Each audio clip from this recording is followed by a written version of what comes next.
Hi everyone, my name is Millie and I'm the manager here at Ponders Travel, and I'm here to talk to you about Antarctica today. I apologise to anyone who I've already spoken to about this, and by that I mean yabbered on for hours and hours about my experience. It's an area that I'm incredibly privileged to have been to and very, very passionate about. It's something that we've heard a lot more people asking about recently, and as it's such a unique experience, I wanted to put together my starter's guide of where to begin looking and where to begin your research into Antarctica. So here are some of our most frequently asked questions. If there's any others that you have, then get in touch. Why Antarctica? It's the last true wilderness that this world has, and I really truly felt that when going myself. If you have a sense of adventure and you want to experience something that is so unbelievably unique, you want to immerse yourself in the David Attenborough documentaries that we've all seen and grown up on, then it's the place for you. Okay. So as I mentioned, if you've got a sense of adventure, this is definitely the place for you. A lot of people have asked me before if there is a certain age gap or a type of person that really needs to go to Antarctica. There isn't. Ultimately, it's a lot more accessible than it used to be. We're not going to be asking you to drag sleds behind you if you go to the seventh continent. Anyone from, I think, depending on the cruise line, around 8 years old, all the way up until you feel that it's too much for you, can go to Antarctica. When I was on the cruise myself, there was an 83-year-old woman who immersed herself in everything. So you don't have to be incredibly active. You have to have a certain level of activeness if you want to actually step foot on the land and enter the zodiacs. But you don't have to feel, if you're not the most active person on the planet, that you can't do it. So yes, as I just mentioned, children sometimes as young as 8 can experience Antarctica as well.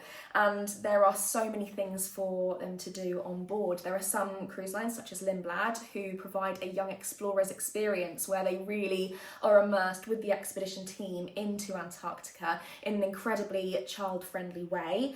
They can take part in citizen science, something that of course the adults can do as well, which for a lot of people is a really exciting opportunity to feel like you're giving a part of yourself to this wonderful part of the world.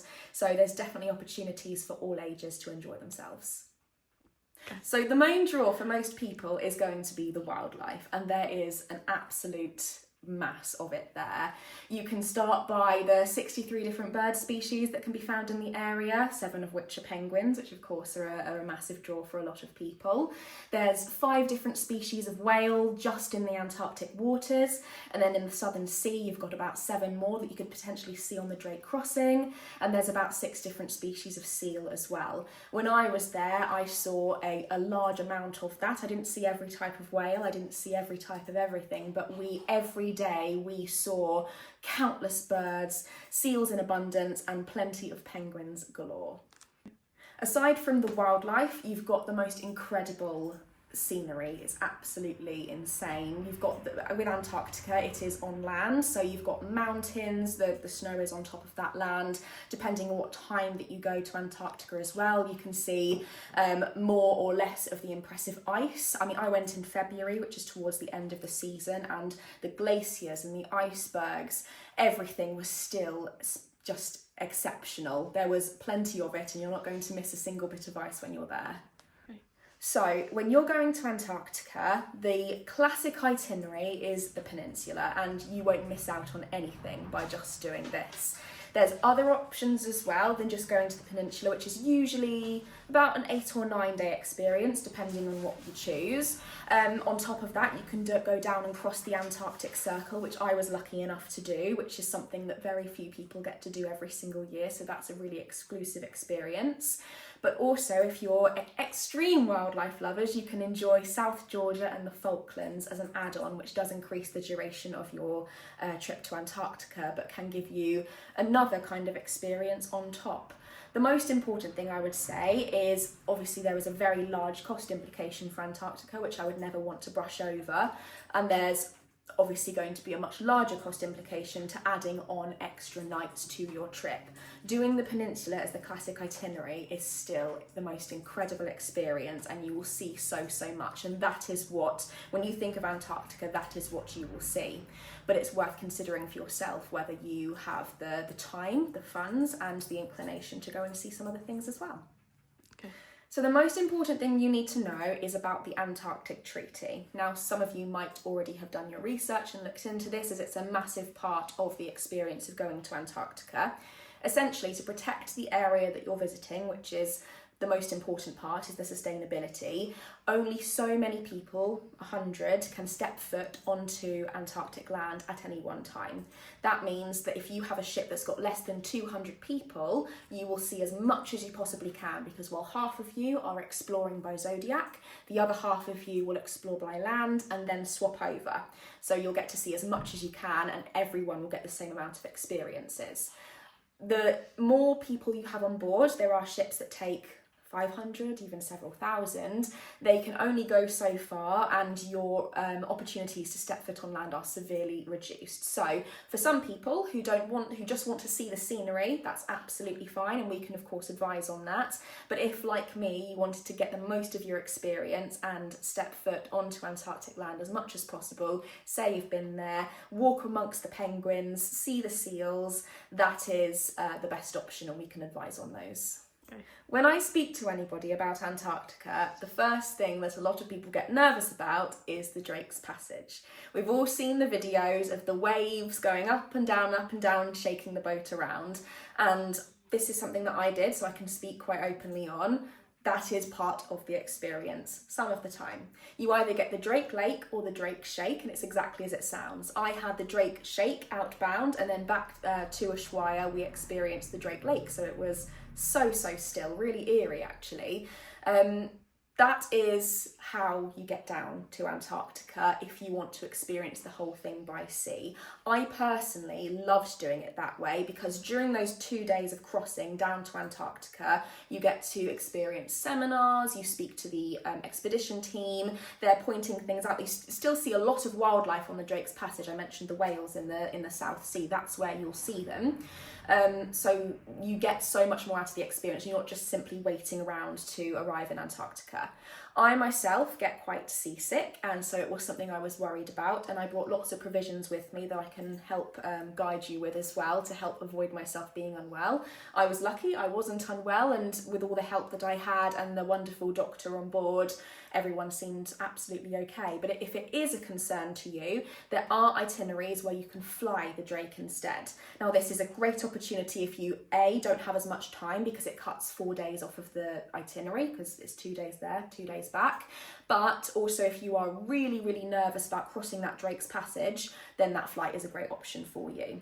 The only thing I would say about that is that, of course, the flight does depend on the weather. The boat, which has incredible stabilisers, will go no matter what the situation with the Drake's Passage is, because no matter what, it can handle it and you will be safe. The plane, of course, if the winds are too strong, it will not, for safety reasons, take you, and that can reduce your time in Antarctica. So depending on how important it is for you to guarantee you get as much out of your experience as possible, versus if you have a short amount of time and know that either way you're going to try and get the best out of it, we can discuss that with you too. Okay. Going to Antarctica is not as simple as booking a beach holiday to Lanzarote. It is a lot more complicated. There's a lot of things to consider. The price implication is, of course, a massive one, which we will always, discuss very closely with any of our customers who are looking to this experience. There's a lot of different operators that offer this, and they each have their own unique experience. What I would strongly recommend is that you get in touch with us, and we can talk you through all of these ifs, buts and maybes. Being an independent travel agency, we are not tied to any of these individual companies. We love and admire some of them in particular for what they can offer, how long they've been in Antarctica, how long they've been running as an expedition team, what they can offer on board, their inclusions. And so this is where we can listen to you, what's important to you, and provide you as much information as possible, while making sure that we are providing you with not just one option. option. I had a very good conversation with someone who's been in the industry for a long time, who gave me a very good piece of advice, which I'd like to share with you all, and that is the penguins do not care how much you pay, which is very, very true. What I would add to that is that it's also important to make sure you get to see the penguins as much as possible. So there are definitely, within the whole scope of Antarctic exploration, you know, cheaper options, more expensive options, but they will provide different experiences. And just because an option has less of a cost does not necessarily mean it's going to be the wrong option for you. For any of you who have cruised before, I want you to absolutely get rid of that in your mind, because an expedition cruise and a regular cruise, say around the Mediterranean or the Caribbean, are two very, very different things. The only similarity is there is a boat involved, as you have to get down there somehow. Now, with a regular cruise, I'll call it that, so say you're departing from Athens, you will know each day where it is you're going, how long you're going to be there, and what your excursion options are, what you're likely to see. You can plan it, and that's a really lovely option for those areas. And you start looking at expedition cruises, where that might be polar, the Galapagos, the Amazon, a range of other options. You know when you'll arrive there and you know when you'll depart. And if we talk about Antarctica specifically, you do not know within that week, maybe 2 weeks, depending on the length of your itinerary, where you will be going, what you will be doing, and what you'll be seeing in the meantime. And that really is part of the excitement of it. The expedition team, who are very well trained in looking at the weather conditions, the sea conditions, keeping their eyes out near and far with others in the area for what can be seen, what's been noticed, will bring you and update you every evening the night before with what they hope to be able to achieve. We saw so much that I wasn't even dreaming that we'd have been able to see. And because it is such a unique destination, it is hard as well to research where you want to go. So let the expedition team take you where the best places are. I had a wonderful conversation with a gentleman recently who has been to Antarctica as well, that had been when that massive iceberg came off from the peninsula several years ago. And so the ship took them to the to the iceberg, and because the iceberg had drummed up all of the krill from the ocean, the whales were everywhere. So rather than doing what they'd initially intended to, they went and experienced that and got everyone on the Zodiacs as much as possible to view and interact with these whales as often as possible. That's the beauty of expedition. If something amazing happens, they're going to do everything they can to show you. So the Antarctic season runs from October to March. That is the Antarctic summer.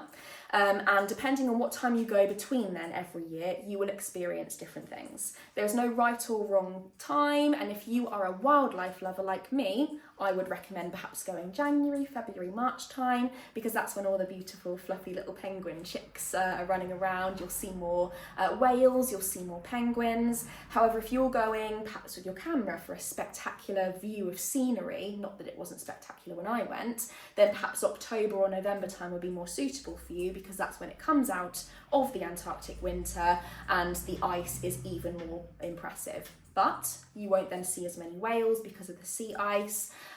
So it depends what it is that you are hoping to get out of your experience, and that's where again we can advise you on that.